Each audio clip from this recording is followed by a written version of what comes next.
ಪ್ರಚಾರದ ಗೀಳಿಂದ ಇದಾಯಿತು ಅನ್ನುವಂಥ ಆರೋಪವನ್ನು ಕುಮಾರಸ್ವಾಮಿ ಮಾಡ್ತಾರೆ.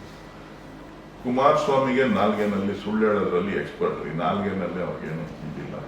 ರಾತ್ರಿ ಒಂದು ಹೇಳ್ತಾರೆ, ಬೆಳಗ್ಗೆ ಒಂದು ಹೇಳ್ತಾರೆ. ಆ ಅಪ್ಪನಿಗೆ ಏನಿದೆ ನೈತಿಕತೆ? ಏನಿದೆ? ಏನು ಡಿ ಕೆ ಶಿವಕುಮಾರ್ ಅವ್ರ ಮೇಲೆ ಮಾತಾಡೋದಕ್ಕೆ ನೈತಿಕತೆ ಏನಿದೆ? ನೈತಿಕತೆ ಇಲ್ಲದೆ ಇರ್ತಕ್ಕಂಥ ವ್ಯಕ್ತಿ ವಿಚಾರವನ್ನ ಮಾತನಾಡತಕ್ಕಂಥದ್ದು ಅಸಂಬದ್ಧ. ಮೊದಲು ಕುಮಾರಸ್ವಾಮಿ ರಾಜೀನಾಮೆ ಕೊಡ್ಲಿ, ಅವ್ರು ಮಾಡಿರುವ ಅನಾಹುತಗಳಿಗೆ ಮೊದಲು ಕುಮಾರಸ್ವಾಮಿ ರಾಜೀನಾಮೆ ಕೊಡ್ಲಿ, ಆಮೇಲೆ ಉಳಿದವ್ರ ಬಗ್ಗೆ ಮಾತಾಡಿ. ಮೊದಲು ಸಚಿವ ಸಂಪುಟದಿಂದ ಮೋದಿ ಅವರು ಕೈ ಬಿಡ್ಬೇಕು ಅವ್ರನ್ನ. ಅವರ ನೈತಿಕತೆ ಏನಾರ ಇತ್ತು ಅಂತ ಅಂದ್ರೆ, ನೈತಿಕತೆ ಭಾಷಣ ಮಾಡೋರು, ಪ್ರಾಮಾಣಿಕತೆ ಭಾಷಣ ಮಾಡೋರು ಮೊದಲು ರಾಜೀನಾಮೆ ಕೊಟ್ಬಿಟ್ಟು ಆಮೇಲೆ ಉಳಿದು ಮಾತಾಡಬೇಕು.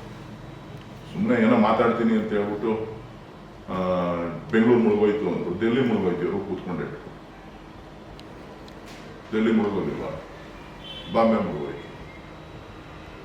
ಮಳೆ ಹೋಯ್ತು ಅಂತ ಅಂದ್ರೆ ಡಿ ಕೆ ಶಿವಕುಮಾರ್ ಕಾರಣ, ಯಾರೋ ಸತ್ತೋದ್ರು ಅಂತ ಅಂದ್ರೆ ಡಿ ಕೆ ಶಿವಕುಮಾರ್ ಕಾರಣ, ಇನ್ಯಾರ ಮನೇಲಿ ಏನೋ ಆಯ್ತು ಅಂತ ಅಂದ್ರೆ ಅದು ಡಿ ಕೆ ಶಿವಕುಮಾರ್ ಕಾರಣ.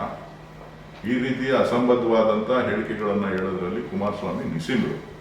ಹಾಗಾಗಿ ಅವ್ರ ಬಗ್ಗೆ ಚರ್ಚೆ ಮಾಡೋದು ವೇಸ್ಟು, ನೀವು ಅವ್ರನ್ನ ಪ್ರಮುಖ ನಾಯಕರು ಅಂತ ಕನ್ಸಿಡರ್ ಮಾಡೋದು ವೇಸ್ಟ್.